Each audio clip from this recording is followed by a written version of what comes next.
네, 안녕하십니까. 이번 장학금 대학정보공시 조사 연수를 맡게 된 한국장학재단 ESG 혁신부 정중혁 대리라고 합니다. 네, 이번 장학금뿐만 아니라 저는 등록금도 담당하고 있으므로 후에 궁금한 점 있으면 저한테 언제든지 질의 주시면 됩니다. 자, 그러면 이번 장학금 대학정보공시 조사를 시작하도록 하겠습니다. 먼저 목차입니다. 총 7개로 파트로 구분되어 있으며 하나씩 천천히 진행하도록 하겠습니다. 먼저 주요 변경 사항입니다.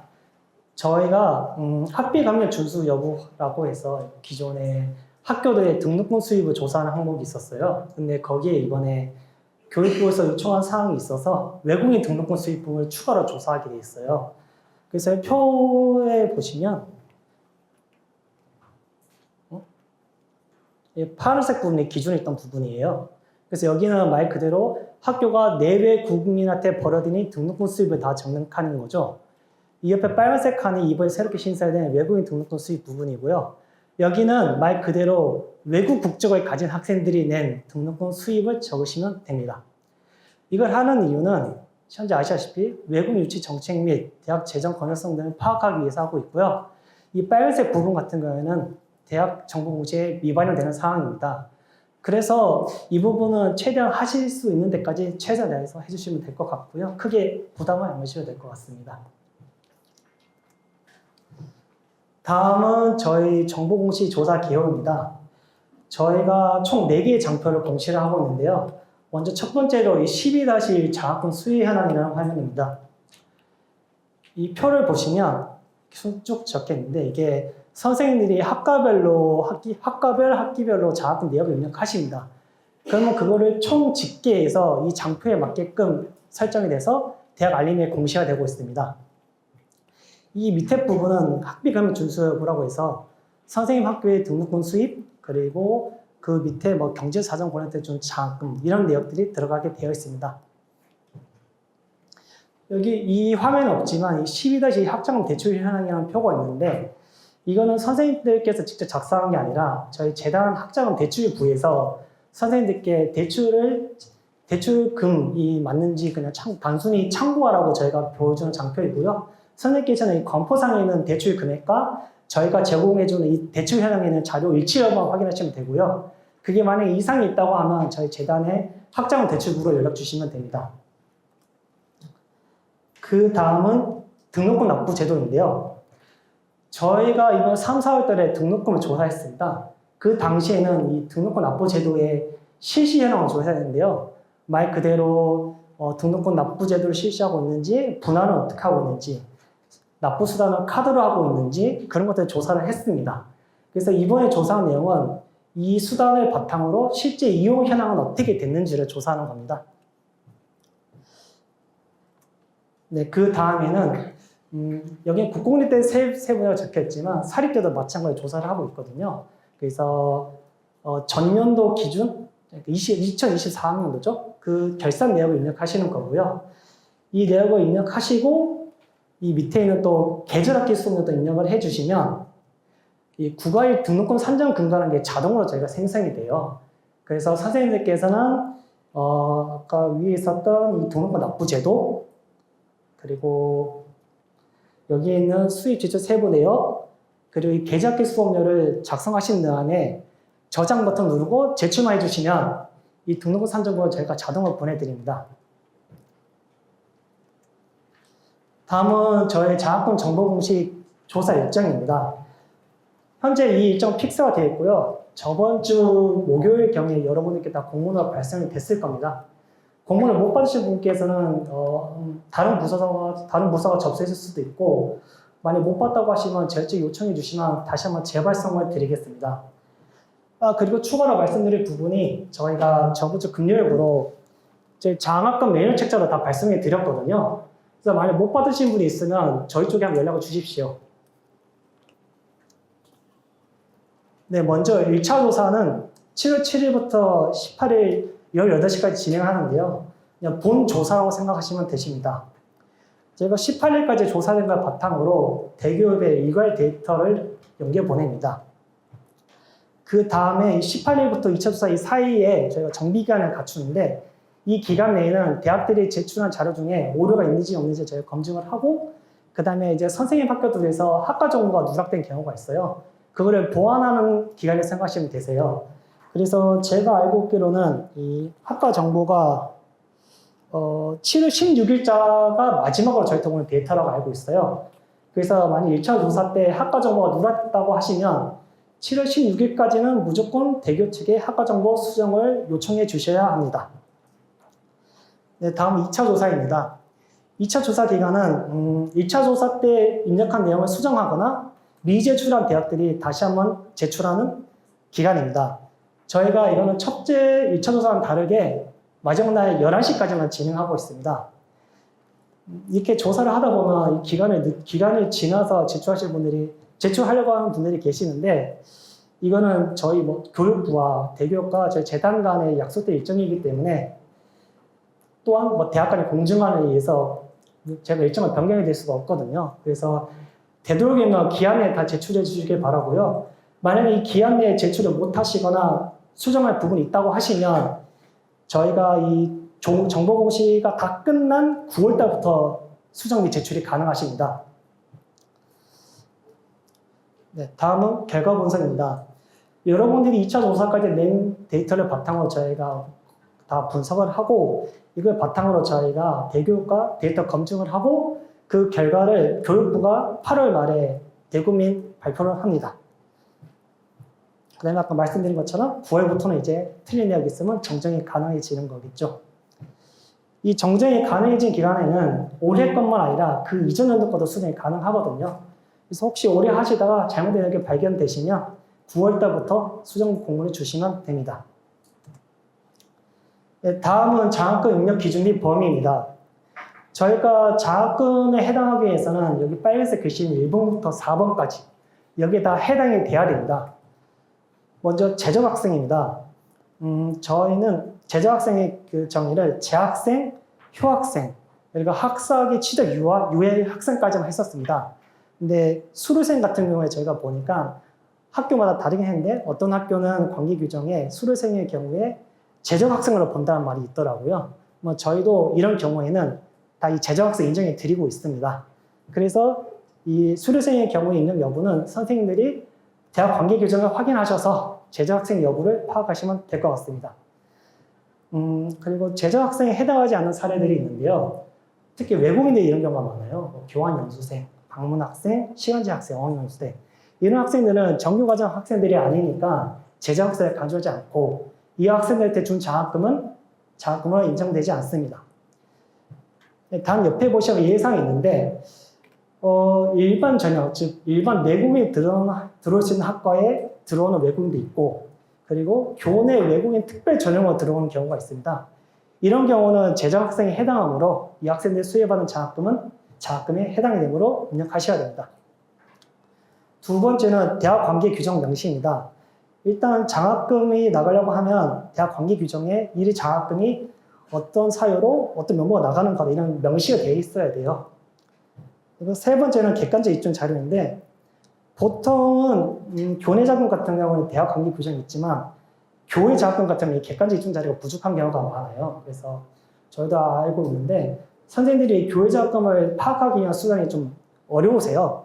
학교 지급기관마다 하나씩 연락을 할 수는 없는 노릇이고, 그래서 저희는 저희 재단 관리자 포털의 중복적 시스템에 지급자 정보라고 해서 선생님들이 학생들이 받은 모든 장학금 내역을 보여주는 화면이 있습니다.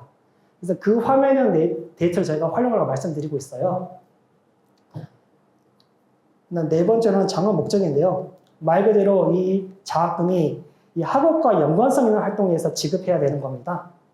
근데 단 이 근로장학금과 봉사장학금은 학업 목적이 아니지만 제가 예외적으로 인정하고 있습니다. 다음은 장학금 현황 입력 절차입니다. 저희가 재학생 같은 경우는 대교부터 데이터를 받아서 참고용을 보여드리고 있고요. 이 재학생 기준은 1학기는 전년도 4월 1일자, 2학기는 전년도 10월 1일자 기준입니다. 그래서 그 이후로 재학생이 바뀔 수도 있기 때문에 만약에 이 데이터가 상이하다고 하면 대교 측에 질의주시면 됩니다. 다음은 금액 단위입니다. 저희는 모두 원 단위로 공시를 하고 있습니다. 다음은 본분교 캠퍼스가 있는 경우에는 전부 다 각각 하나씩 입력해 주셔야 되고요. 만약에 캠퍼스가 2개 있는 대학은 본교 하나, 캠퍼스 2개, 각각 아이들 총 3개를 받아서 입력해 주셔야 됩니다. 다음은 통합 및 학제 변경 대학인데요. 말 그대로 요즘 통폐합 대학들이 많죠. 그런 경우에 해당하는 대학들인데, 이런 대학도 만약에 전문대가 폐합이 됐다고 하면 이 전문대를 다니고 있는 재학생들이 존재하잖아요. 이 재학생들이 졸업할 때까지 그 학교에 다 내역을 입력해 주셔야 됩니다. 다음 학기 구분인데요. 저희가 1, 2학기로 구분을 하고 있고요. 만약 다학기제의 경우에는 3학기는 2학기에 2개 학교를 적고요. 4학기는 각각 1, 2학기에 2개 학교씩 적습니다. 계절학기인 경우에는 여름학기는 1학기에, 겨울학기는 2학기에 적습니다. 또 연도 구분인데요. 이거 관련해서 지금 좀 많이 들어오세요. 저희 장학금 같은 경우는 학생의 실제 수의학교 기준으로 조사를 하고 있어요. 만약에 2024학년 학생에게 장학금을 지급해야 되는데 회계의 문제로 2025년도에 지급하게 됐어요. 그러면 이런 경우에는 저희는 그 학생이 속했던 그 연도 학기에 대해서 저희 조사하기 때문에 2024년도 내역으로 입력해 주셔야 되세요. 두 번째도 보시면 2024학년한테 성감면을 해줬는데 2023년도 회계계획서에 좀 빨리 반영이 된 거죠. 이럴 경우에도 2024년도에 입력해 주셔야 됩니다. 이렇게 되면 아시다시피 대학 결산도 안 받게 됩니다. 근데 이런 경우는 기존의 다른 대학들도 좀 많고 이런 연도 구분 실제 수의학기 기준 조사하기 때문에 어쩔 수 없는 부분이거든요. 그래서 큰 문제가 아니기 때문에 그대로 입력해 주시고 제출해 주시면 됩니다. 다음은 장학금 유형 구분입니다. 먼저 교내 장학금인데요. 교내 장학금은 이 장학금의 지급 목적에 따라서 구분하고 있습니다. 보시면 재난 장학금, 성적 우수 장학금, 저소득층 장학금, 근로장학금, 교직원 장학금, 기타 장학금 총 6개로 저희가 구분하고 있습니다. 이 6개가 있는데 만약에 이런 경우가 있어요. 산불 피해로 인해서 가계 사정이 곤란한 학생, 즉 저소득 장학생한테 장학금을 줬다. 그럼 이 학생 같은 경우는 재난장학금에도 해당이 되고 저소득 장학금에 해당이 되잖아요. 저희는 이럴 경우엔 사유를 한 개를 선택해서 한 개의 장학금만 선택하라고 안내하고 있습니다. 그리고 보시면 이 나머지 장학금에 대해서는 목적을 시간 나실 때 보시면 될 것 같고요. 일단 가장 많이 헷갈려 하시는 부분에 대해서 말씀드릴게요. 먼저 이 저소득 장학금인데요. 왜 이걸 말씀드리냐면 이거 저소득 장학금은 좀 경제가 어려운 사람한테 주는 장학금이잖아요. 근데 저희가 뒷부분을 가면 착비감면 준수 여부라고 해서 경제적 사정 곤란자한테 30% 돈을 줬는데 이런 문구가 있어요. 그래서 이 저소 장학금이 경제적 사정 곤란자한테 준 장학금에 동일하지 않냐고 하시는 분들이 계시는데 제가 드릴 말씀은 일단 결론부터 말씀은 다르고요. 일단은 저소 장학금은 말 그대로 저소득에 해당하는 장학생한테 주는 거고요. 경제적 사정 곤란자도 물론 저소득에 주는 게 맞지만 이런 예시가 있어요. 원래는 저소득이 아니었지만 일시적으로 산불이 나서 경제적 사정이 어려워진 사람들이 있어요. 이런 사람들에게 준 것도 저희가 경제적 사정 곤란자로 인정을 하고 있거든요. 그래서 이 차이를 알아주시면 좋을 것 같습니다.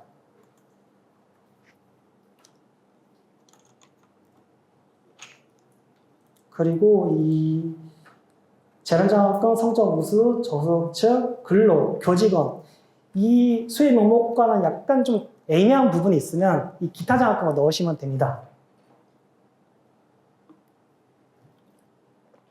다음은 교외 장학금입니다. 교외 장학금의 경우에는 지급된 장학금의 재원에 따라서 구분하고 있습니다. 즉 국가, 지자체, 사설 기타 이 3개로 나누고 있고요. 말 그대로 국가 같은 경우는 국가에서 준 국가 재원인 거고 지자체는 지자체에서 준 장학금, 사설 기타는 그 밖에 민간 단체든지 기부자들에서 지급한 장학금을 의미합니다. 이게 보통 장학금을 보니까 한 가지로만 되는 경우도 있지만 아닌 경우가 좀 많더라고요. 즉 복수 재원의 경우가 좀 있어요. 이럴 경우는 저희가 기준이 정해져 있는데요. 비율이 명확할 경우에는 재원별 비율에 따라서 구분해서 입력하게 됩니다. 예를 들어서 A라는 장학금이 국가 70%, 지자체 30%라고 하면 A장학금 70% 얼마, B장학금 30% 얼마 이렇게 따로 적어주셔야 됩니다. 그리고 비율이 불명확한 경우도 있는데요. 이럴 경우는 먼저 국고가 포함되어 있으면 국고로 다 적으시면 됩니다. 두 번째로 국고가 미포함됐다고 하면 지자체를 적으시고 지자체도 없다면 그 다음에 사설 기타로 넣으시면 됩니다.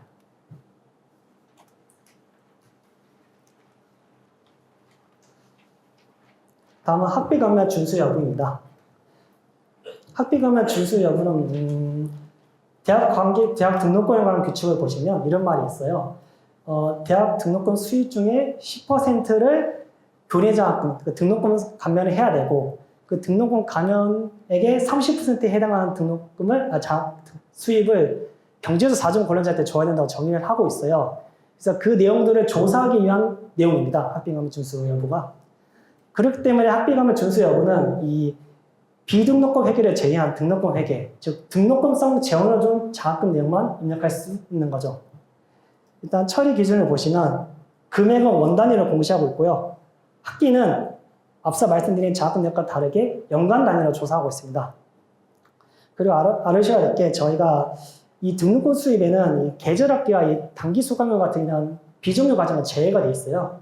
그렇기 때문에 이 학비 감면 준수 여부에 넣는 금액도 이 계절학기나 단기 수강료 같은 학생들 준 장학금은 다 제외가 되어야 됩니다.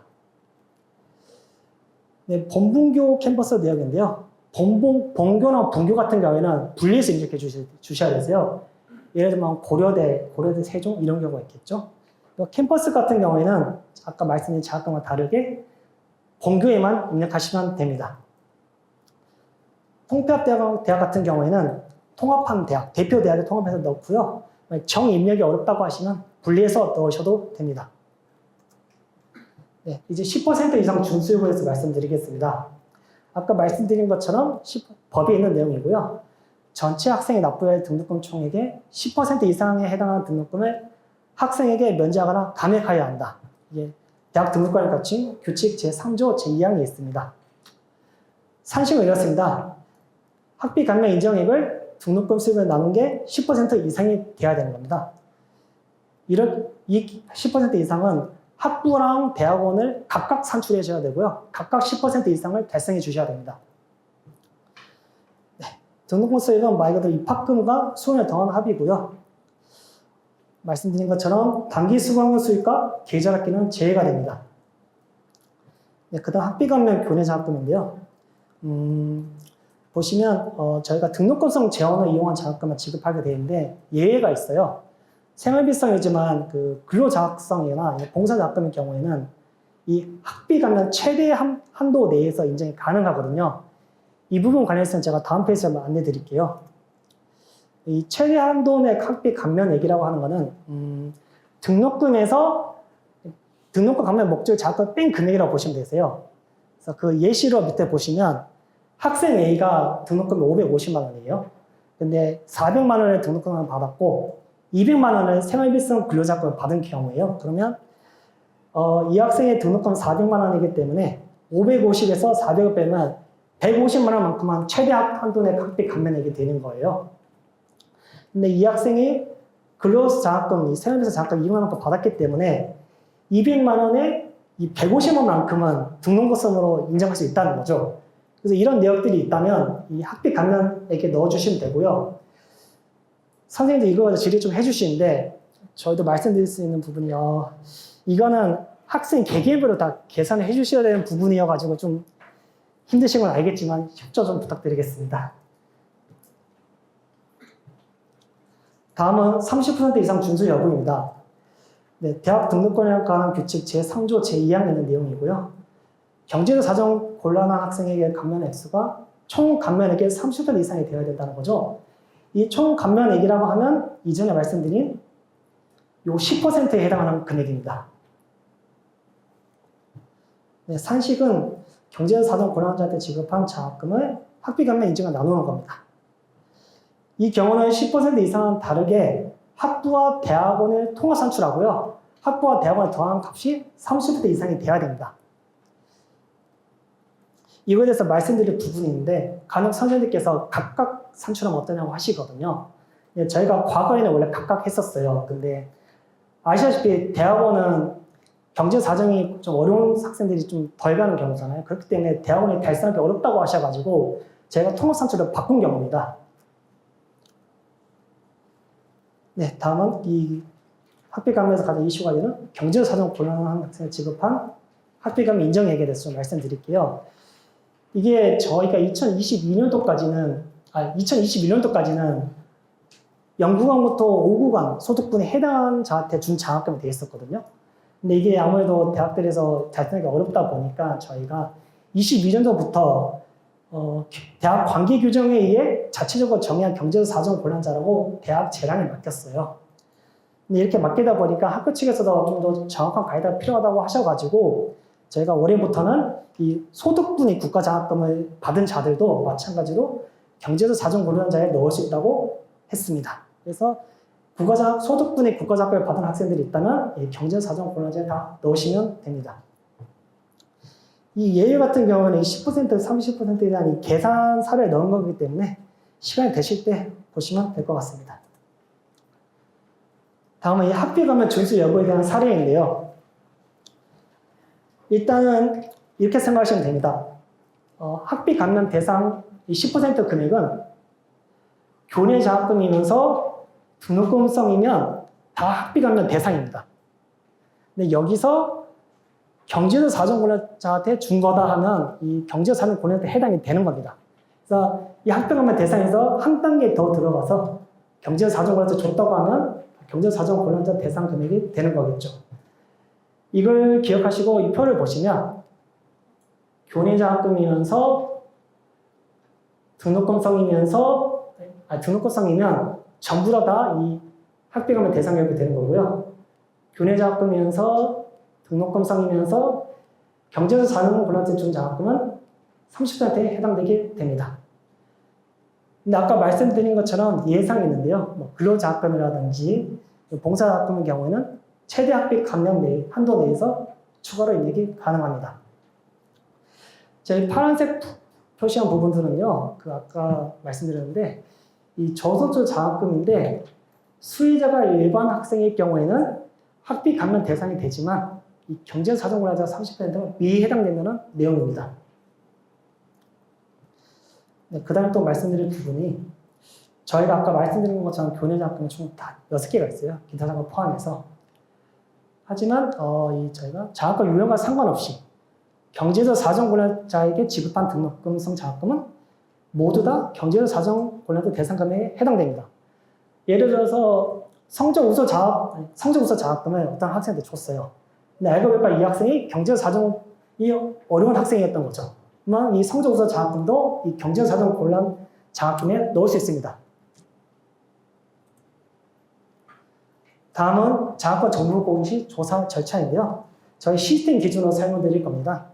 첫 번째로는 코드 자료 입력이고요. 두 번째는 장학금 현황을 입력하는 학교별 학교 코드 정보 확인이고, 세 번째는 장학금 자료 입력, 네 번째는 학비 감면 준수 여부 입력하면, 다섯 번째는 자료 검증, 여섯 번째는 오류 체크 및 제출로 가겠습니다. 먼저 교내 장학금 코드 정보입니다. 이 화면 같은 경우에는 선생님들께서 작성을 해주셔야 되는 화면이세요. 지금 아마 접속하시면 이 화면에 다 핑크가 되어 있을 거예요. 그럴 경우에 이 전년도 블로그 버튼 누르시면 전년도에 입력했던 선생님 학교에 있는 교내외 장학금 정보들이 쭉 다 불러옵니다.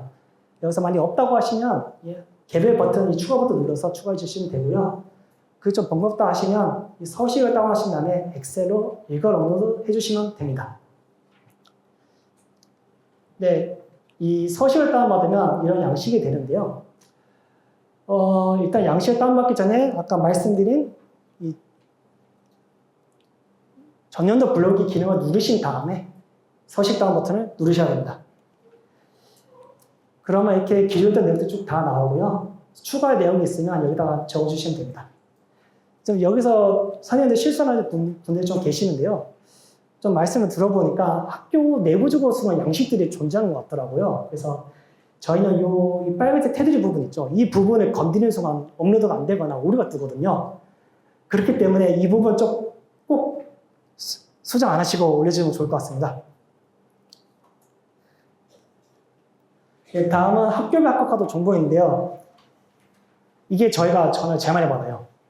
이게 학교별, 단과대학별, 계열별, 학과별 쭉 정보들 다 나오는데 막 표준학과 캐리 정보예요, 이게. 근데 이게 말씀드리자면 이 정보를 캐리가 대기업에 보내고 대기업에 저희 쪽에 연계 주시는 거예요. 그래서 저희 쪽에 전화 주셔가지고 학과 정보가 잘못됐다, 누락됐다 하시면 저희는 이걸 수정을 도와드릴 수가 없어요. 왜냐면 저희 데이터가 아니기 때문에. 말 그대로 이건 저희가 데이터를 받아서 이 데이터를 기반으로 자가 정보를 입력하는 걸 보여주는 화면이기 때문이죠. 그래서 만약 이 화면에 잘못됐다고 하시면 대기업 정보보시센터 측에 연락 주시면 됩니다. 네, 절차 같은 경우에는 대학에서 이 학과 정보를 대기업 쪽에 제출을 해주십니다. 대기업에서 이 학과 정보를 저희 쪽에 연결해 주시면 저희는 이 학과 정보를 수신하고 이제 시스템에 업로드하는 절차를 밟게 돼요. 그래서 아시다시피 이 절차가 간단한 게 아니에요. 하루 만에 끝나진 않거든요. 그래서 다시 한번 말씀드리지만 7월 16일이 마지막 학과 정보 수정 기간이기 때문에 꼭 그때까지 해주시기 바랍니다. 이 부분은 이제 선생님들이 학생들이 받은 장학금 내역 입력한 화면인데요. 보시면 교내 자금 같은 경우는 여기 대상 구분이라고 있어요. 이게 뭐냐면 제가 전체 과로하고 외국인 포함이 있고 그냥 외국인이 있어요. 일단 전체 외국인 포함은 말 그대로 선생님 학교 소속한 내외 국민들이 받은 장학금을 다 입력하는 거죠. 정규과정 학생들 받은. 근데 굳이 저희가 이 외국인 등록금을 외국인 한 번 더 조사하는 이유가 이 전체 장학금 현황 중에서 교내 외국인 전형으로 들어온 학생들이 받은 장학금 얼마인지를 과거부터 알고 싶어 하셨어요. 뭐 아시다시피 교육부에서. 그래서 저희가 추가를 했고요.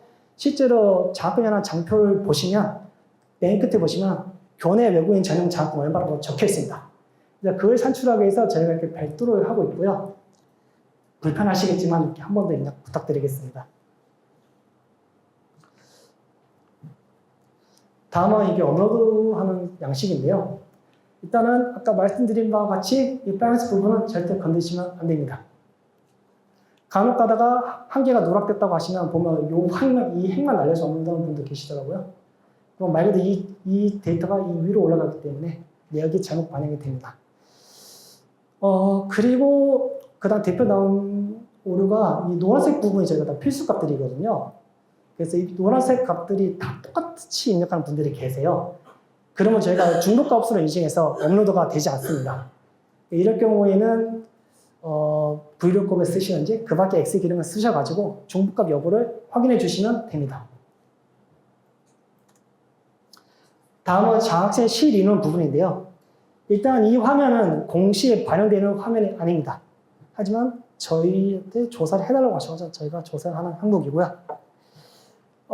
말 그대로 여기는 선생님 학교 소속 학생들이 받은 장학금을 받은 실제 인원을 넣는 거예요. 그래서 예를 들면 그 다음 예시로 도와드릴게요. 만약에 보시면 1학기에 국가장학금 1명, 이거 교내 장학금을 2명 받았어요. 근데 이 2명이 1명일 수도 있고 2명일 수도 있어요. 저는 이 받은 내역 중 2명이라고 가정하고 말씀드릴게요. 보시면 A 학생이 교내장학금 2개 받았죠? B 학생이 교내장학금 1개 받았어요. 그러면 장학생 전체 실인원은 2명이 되는 겁니다. 단순히 카운트를 보시면 3개가 되는데 3개가 아니라 2개가 되겠죠. 왜냐하면 사람을 실제 쪼갤 수가 없잖아요. A라는 학생이 2개를 받은 거기 때문이죠. 그 다음에 2학기에 B학생이 교내장학금 1개 받았다고 가정을 하면 2학기 장학생 전체 실인원 1명이 되겠죠. 그러면 1, 2학기 전체 합을 보시면 2가 돼야 됩니다. 단순 합이 아닌 거죠. 왜냐하면 1학기는 A, B 학생이 받았고 2학기는 B 학생만 받았기 때문에 전체를 받은 학생은 2명이 되는 거겠죠. 그러니까 이런 식으로 단순 썸을 하시면 안 되고 각각 실제 수년 인원수를 적어주셔야 됩니다. 여기서 별도로 국가 근로자금 같이 이런 경우는 교내 대형분이 있는 경우가 있어요. 그러면 학교 측에서는 자금 현황에 교내 대형분 입력하고 교외 국가 근로자금 2개를 입력할 거예요. 그럴 경우에는 이 교회장학금 실의령으로 한 명을 입력해 주시면 됩니다. 이 화면은 장학금 현황 집계라고 하는 화면인데요. 선생님께서 입력하신 여기에 입력하신 모든 장학금 내역이 자동으로 집계가 되는 화면이에요. 그래서 이 화면을 보시고 이상이 없으시면 넘어가시면 됩니다. 다음은 이 학비 감면 준수 여부 화면인데요. 여기는 선생님 학교가 벌어들인 뭐 등록금 수입이라든지 그 밖에 교내 자금 얼마인데 교내 자금 안에서 학비 감면 금액이 얼마 이런 거 다 조사하는 항목이에요. 보통 이런 것 같은 경우는 제가 물어보니까 회계팀에서 다 담당한다고 하시더라고요. 그래서 선생님들이 아마 직접 하시기 어려울 것 같고 관련 부서에 여쭤보셔서 진행하시는 게 좋을 것 같습니다. 보시면 여기 옆에 외국인 쪽에 이거 추가된 게 보이고요. 이 밑에 항목들 외국인 쪽에서 이 교내 자금, 교회 자금 조사 미해량인데 저희가 현재 이게 급하게 개발하다 보니까 시스템이 열려 있어요. 그래서 이 부분들은 다 영어로 그냥 체크해서 저장해 주시면 되세요. 네, 이제 이 학비관 준수 여부를 활용해서 어떻게 이 10% 금액과 30%가 산출되는지 말씀드릴 건데요. 일단은 이 등록금 수입, 과로금 수강 수입 계절학기 제외 이 부분이 등록금 수입의 분모가 되는 거죠, 이제 분모. 그 다음에 이 학비 감면 쪽에 일반하고 경제상을 더한 게 10%에 해당되는 금액이 되는 거예요. 그래서 이 초록색 부분과 파란색 부분을 나누면 이 16.2%가 나오거든요. 그러면 10% 이상을 달성했기 때문에 여기는 법을 준수한 거고요. 근데 30% 같은 경우에는 이 금액의 이 파란색 부분에 30% 돼야 되는 거기 때문에 법을 준수하게 되는 거겠죠. 이렇게 해서 구하면 됩니다. 다음은 저희가 자주 들어오는 질문에 대해서 정리를 해봤어요. 첫 번째는 아까 처음에 말씀드렸던 학사기 취득 유예 학생이나 수료생에 대해 지급된 장학금을 입력하면 되나요?인데 학사기 취득 유예생도 제자학생 간접학 등에 넣으시면 되고 수료생의 경우에는 학제에 등록되어 있고 재학 규정에서 제조학생 규정하고 있으면 제조학생 인정이 됩니다. 따라서 장학금 쪽에 넣어주시면 됩니다. 두 번째로는 결산 마감 후에 발행된 장학금 어떻게 처리하는지인데요. 보통 회계 결산이 차년도 2월에 마무리가 되잖아요. 근데 뭐 그밖에 예산이 발생해서 학생의 장학금이 반환하게 됐어요. 그러면 그 반환한 내역을 공시에도 당연히 반영을 해야겠죠. 근데 아쉽게 그런 건건이 너무 많으니까 저희가 이런 어렵다는 걸 저도 인지하고 있고요. 그래서 만약에 그 학생이 못 받는 학생인데 받았다.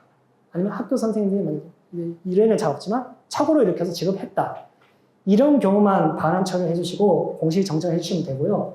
그 밖에 뭐 학생의 잘못이다 하면 이 반환 내역을 수정 안 해주셔도 됩니다. 간혹 이런 분들 계시거든요.